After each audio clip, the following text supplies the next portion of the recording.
आज हम बात करेंगे बच्चों में ख़ारिश के बारे में। ये एक बहुत कॉमन मसला है और मेरे पास बहुत ज़्यादा बच्चे और अक्सर बड़े भी इस मसले के साथ आते हैं। और बाज़ लोग इस कदर तंग आ चुके होते हैं कि डॉक्टर साहब हमने हर जगह से इसका इलाज करा लिया है, एलर्जी के टीके लगवा लिए हैं, एलर्जी के डॉक्टर को चेक करा लिया है, लेकिन ये ख़ारिश है कि ये ख़त्म होने का नाम नहीं लेती।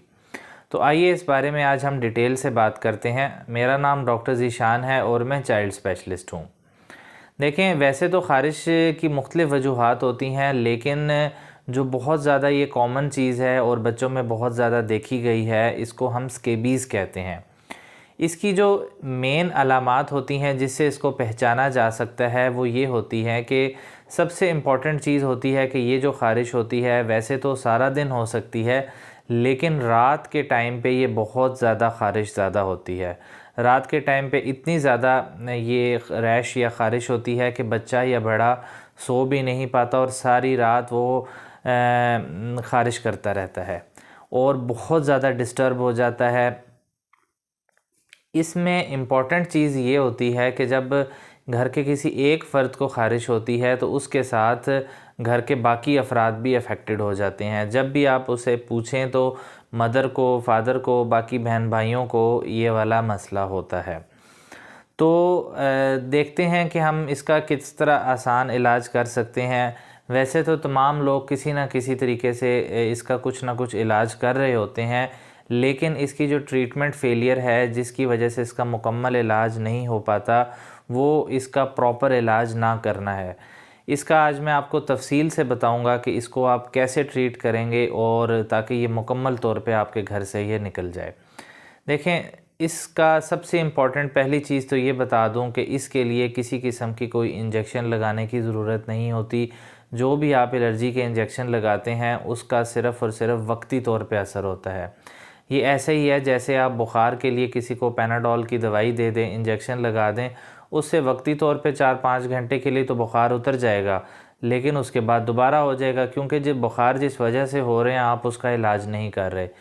इसी तरह ये है कि जब तक आप इस ख़ारिश को ठीक नहीं करेंगे उस वक़्त तक टीके वगैरह लगाने से, गोलियां खाने से इसका आराम नहीं आएगा।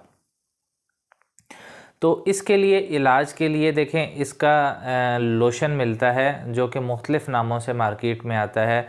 स्केबियोन के नाम से आता है, स्केब फ्री लोशन के नाम से आता है, ये और भी काफ़ी नामों से ये लोशन आते हैं। सबसे पहले आपने ये लोशन लेना है। बच्चा या बड़ा जो भी जिसको ये मसला है, आपने उस बच्चे को शाम के टाइम नहला देना है। नहलाने के बाद जिस्म खुश्क करके आपने जो लोशन है ये गर्दन से नीचे नीचे सारे जिस्म के ऊपर अच्छे तरीके से लगा देना है। यानी कि आम ज़ुबान में कहूँ, लेप कर देना है और ऐसे लगाना है कि जिस्म का कोई हिस्सा खुश्क ना रहे। ख़ास तौर पर छोटे पेशाब वाली जगह, उंगलियों के अंदर की जगह, पाँव के नीचे की जगह आपने पूरे जिस्म के ऊपर लगाना है। और जहाँ से आप नहीं लगाएंगे वहाँ से ये दोबारा ख़ारिश दोबारा से वो चीज़ हो जाएगी और इसके लगाने का फ़ायदा नहीं होगा। सबसे ज़्यादा जो मसला होता है, देखा गया है कि जो पेरेंट्स होते हैं या वो प्रॉपर लोशन बस थोड़ा थोड़ा यूँ यूँ करके लगा दिया, जहाँ पे दाने हैं वहाँ पे लगा दिया, तो इस वजह से ये होता है कि ये प्रॉपर इसकी ट्रीटमेंट नहीं हो पाती, जरासीम ख़त्म नहीं हो पाता और दोबारा से वो ख़ारिश होना शुरू हो जाती है। तो आपने ये रात को नहाने के बाद बच्चे को लोशन लगा देना है अच्छे तरीके से गर्दन से नीचे, और उसके बाद तकरीबन 12 घंटे तक सारी रात लोशन लगा रहे और अगले दिन आपने बच्चे को नहला देना है और कपड़े उसके चेंज कर देने हैं। तो इसी तरह अगले दिन अगली रात को दोबारा यही प्रोसीजर करना है। 2 से 3 दिन तक आप अगर ये लोशन अच्छे तरीके से लगाएंगे तो ये ख़ारिश काफ़ी हद तक बेहतर हो जाएगी। इसमें इम्पॉर्टेंट चीज़ ये है कि ये आप जब लगाएंगे लोशन तो इससे फ़ौरी तौर पे ये नहीं है कि आप लगाएंगे और अगले दिन ख़ारिश बिल्कुल ख़त्म हो जाएगी। इसको ठीक होने में थोड़ा सा टाइम लगता है। आहिस्ता आहिस्ता 1 से 2 हफ़्ते के अंदर ये कम हो के बिल्कुल आहिस्ता आहिस्ता ठीक हो जाती है। तो इसमें आप ये काम भी कर सकते हैं कि पहले 2 दिन लगा के 1 हफ़्ते के बाद इसको आप रिपीट कर सकते हैं, ताकि जो थोड़ा बहुत अगर कोई जरासीम रह गए हैं वो मुकम्मल तौर पे ख़त्म हो जाए।